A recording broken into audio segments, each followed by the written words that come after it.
we're going to talk about just casting your vision, I think creating your dream board, and coming up with your with a plan. All right. So hit it. All right, so this is all about, yep, as Debbie said, creating your vision. And I'm sorry, I thought I had it on my iPad, but it didn't come out quick enough. So I'm sure everybody's probably really familiar with your dream boards, and Debbie has an example here that's really cute. There's many, many different ways you can do it. You can do it visually, like this, in 3D that you can hold and look at every day. I have done that in the past. This year I'm trying something a little bit different, and I'm using the very, very popular Smash book that you can get at Michael's and use your 40% off coupon. They're like $9. But in your Smash book, you can kind of detail out different pages, and it's kind of like a scrapbooking kind of idea, but there's different things in there. So cool. and there's pockets. So I'm using a Smash book this year. Another thing I'm doing is I got this also in Michael's in the dollar section, and there are these little cards, and they come with a key ring here, so that I have a little portable dream board. So if I'm out and about, or at my shows, or my rap parties, I have something to talk about and show what my things are, so I'm going to use this too. But, yeah, the point is, and the goal is, we were just talking about the power of positive thinking, but the goal is to put it in front of you so you can see it, and you're affirming it every day, and you know what you want, because if you can see it, and it's in front of you, or it's tangible, you're more likely to achieve it that way. So we're going to talk about another little exercise that I like to use in creating your vision board. And I'm going to give each of you these. This is kind of like your path to success in creating your vision and mapping out your goals. So I'm going to go ahead and pass down each one of these to you guys. And through this, I used this last year. I know Debbie used it last year, and it was incredibly helpful. I wish I could say I was the genius behind this. I'm not. But it was a good way for me to write it down. Again, affirm what my goals are, put it in paper, hold myself accountable, share it with your team and your upline and your downline, and let them know what's going on. But it's a good way to map your path to success. And you can see here, this is mine all mapped out. So, and I'm going to go over and kind of talk to you about how to use this paper and how to map this out. And I would use this in addition to your dream board. The dream board is still very important. But use this on how you achieve the things that you put on your dream board. If on your dream board you have, a college education that you want to fund on there, how do you get to that point? That's what this is for, right here. So very, very first, you can see in the middle of your paper you have the vision, and that's your ultimate goal. What is your vision for 2013? For me, it says 2012. Ignore that. I'm stuck in last year. That's so last year. But my vision is to become a Ruby in 2012. So that's where I'm looking at. That's what I'm looking forward to. Hopefully further and past that. Oh, I was going to say, dream bigger, girl. But realistic goals. It is realistic goals that you think you can achieve. That is very important. You're not going to become Donald Trump. That's not realistic. I mean, it is, but it's not. So you want to be very realistic and create a vision that helps you to set a direction for the future. So what direction do you want to go? If you want to become a Ruby, and then you can blow past that, that's the direction you want to move into. And then make sure it's achievable, somewhat lofty, and then make sure it's stated in the present tense. So become a Ruby. Make sure you're viewing it as if it's today's achievement. So I have become a Ruby. So make sure, make sure you're affirming it, putting it out there, making sure it's present tense. And then if you look on the left-hand side of your map there, you have your support kind of road there. And this is the things or people that assist all or part of the weight of your vision. So for me, it's things like my team, because I have a few people in on my download, and they support the weight of my vision. The great products that we have, that obviously helps a whole lot in moving forward. Things like childcare, now that my children are older, they kind of manage themselves a little bit, so that helps a lot, and I don't have to worry about babysitters and things like that. Having a professional mentor, in Debbie, and several other people in my group, in my life, that professionally mentor me, support from ItWorks and the ItWorks training. All of those things are the supports that help me to meet that, that vision and that goal. From there, you flip to the other side of your roadmap and you have the challenges. So you have to be really realistic. So things that block and hinder your progress towards your vision, there are those things. You need to write them down. You need to get them out there, put them out, the dirty, the nasty of it, whatever it is, put it down.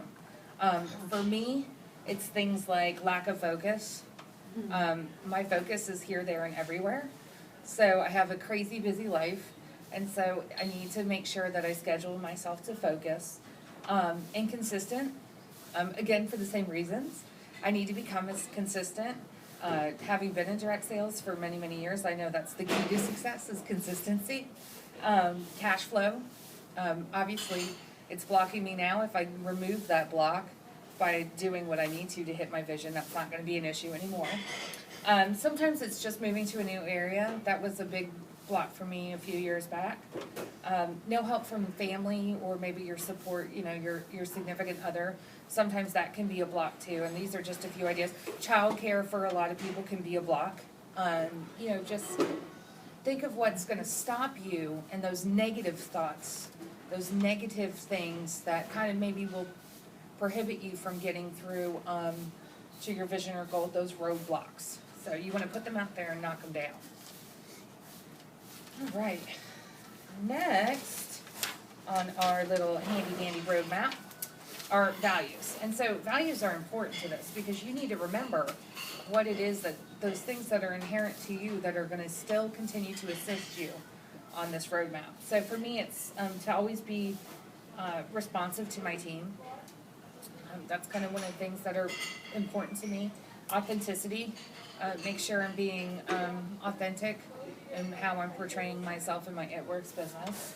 Honesty, same thing, be honest. People know right away if you're not, so you know these are the things that I want to continue to maintain. Model behavior, so if I'm talking to my team, I'm going to make sure I'm walking the walk. If I'm, you know, telling people how much they can lose, you know, or how much healthier they can get with ItWorks by using the products, I need to make sure I'm using the products myself, because then that kind of goes back up to the other things. And bringing value and joy to the world, that's kind of one of the things I like about the product too, because everybody likes to feel better. Everybody wants to be in better shape. I know I need to be much healthier than I am, which would make me more joyful. So kind of one of those things, but make it however it is for you, whatever your values are. And now we've kind of got our goals and objective bubbles up there. And these are the specific, concrete, measurable statements. Remember, these are statements of what will be done to achieve your vision, generally within a 1-year time frame. So you want to make sure that you can do these things in a 1-year time frame. Be realistic. These are statements. So for me, some of the things in my bubble, which I covered up here, is to develop a marketing campaign for myself, for my ItWorks business. Sign up 20 ICs in 2013. That's my goal. Help grow my team, so help assist them as they sign up, hopefully 20 ICs each. That'd be fantastic. LCs, where am I getting ICs? Because I'm reading it. Yeah, LCs. I have ICs on the brain, sorry. I want to build my social media presence, which also kind of goes back to my marketing campaign, but I kind of think they're a little bit separate. I want to lose weight and get healthy because, of course, that'll help my story and, you know, again, make me become more authentic. And then I want to attend the next conference. Yes. So those are the things that I think will also help me come back to that vision. Those are the different things. So make sure you're filling those things out with your statements. Okay. So now you've got this big arrow in the middle, and these are your bold steps. The most important thing, and we kind of hear this all the time in our ItWorks training, in those 90 days, those first 90 days of the new year, and as Debbie's been talking to us about how important this first quarter of the year is going to be. It's the same thing with these 90 days to get you to your goal. And this is one of the things that can help you become so successful in the first quarter, as Debbie's been saying. So you want to describe what you're going to do in the next 90 days and put that date on there and what those 90 days are to start your plan. So these are the methods you're going to use to accomplish all of these things in the 90 days. How is this gonna get you going?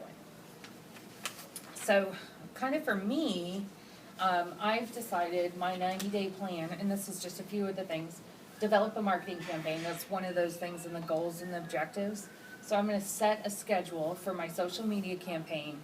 I'm going to also set calendar days. I have to be very calendar centric, for pounding the pavement and doing some blitz marketing, things like that. And so that's gonna be my goal for 90 days, to get my focus back, so you see it's all coming back together. Sign up at least 20 ICs in 2013, so how do I do that? So in the next 90 days, my goal is to sign up for at least one event or vendor show or fair per month in the next 90 days. Increase my wrap party bookings. So again, I need to use the list of 100, start working those kind of things, because those are all the things that are gonna get me to the LC thing. I keep saying. I know you said it again, I was like, You can smack me. And then to help my team grow, I need to make sure I'm making those contacts. So the other thing I have is to make sure I'm contacting my team twice a month, and this also goes with my loyal customers as well. So to make sure I'm reaching out at least twice a month, whether that be personal one-on-one touches, or phone call touches, or an email, or a Facebook message.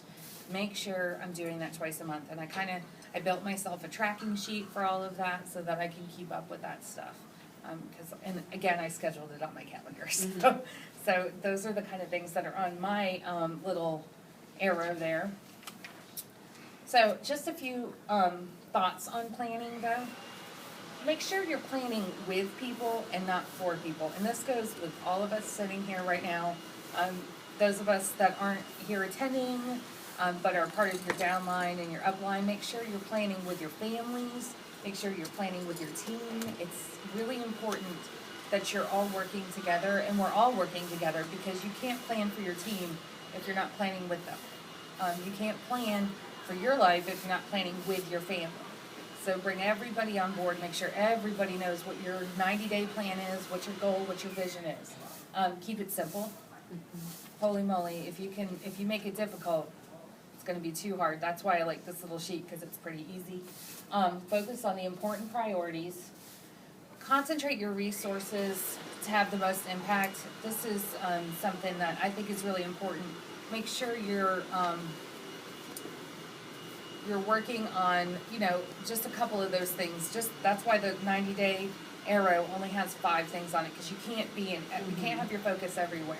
Because again, that's one of my challenges, is lack of focus, and sometimes I can get over-focused and trying to keep up with everything. So keep it simple and concentrate.